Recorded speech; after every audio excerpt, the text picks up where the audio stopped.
If you've been following the Views of Cinema channel for quite some time, you probably know this by now, but I will remind you, I'm a huge Scream franchise fan. I love the slasher flick franchise with all my heart.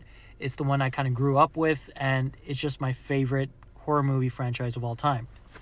Now, Scream 7's coming out next year. Sadly, we have to wait a little bit, but they dropped some huge casting news this week because apparently Stu, played by Matthew Lillard, and Roman, played by Scott Foley, who ended up being the Ghostface killer mastermind in the original trilogy, they're both coming back from the dead, or they're both coming back for sure in Scream 7.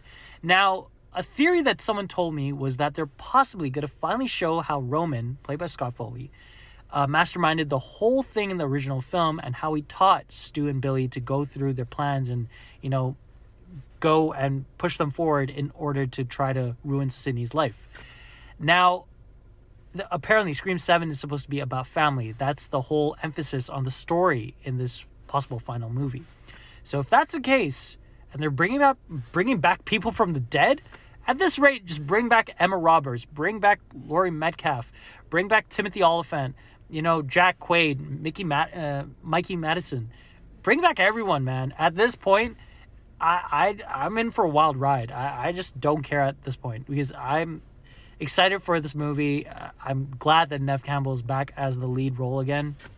And apparently this movie is going to be a crazy whirlwind end to this whole story arc of Sidney Prescott, because if we're bringing back all these people, and again, we already seen Billy Loomis, played by Skeet Ulrich, in the last two Scream films as a hallucination. So I don't think that Sidney Prescott's going to be hallucinating, Stu and Roman.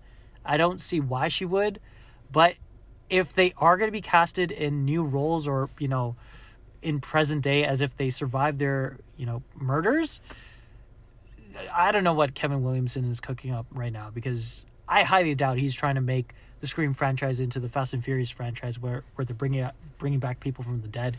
I still don't understand how Gal Gadot is back in the Fast and Furious franchise, but whatever, that's beyond my understanding. But yeah, I'm excited. Crazy casting news.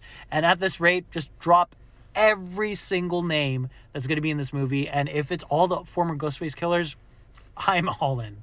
And hopefully Melissa Barrera and Jenna Ortega are back in this movie somehow, some way. Even in a cameo, just bring them back, please.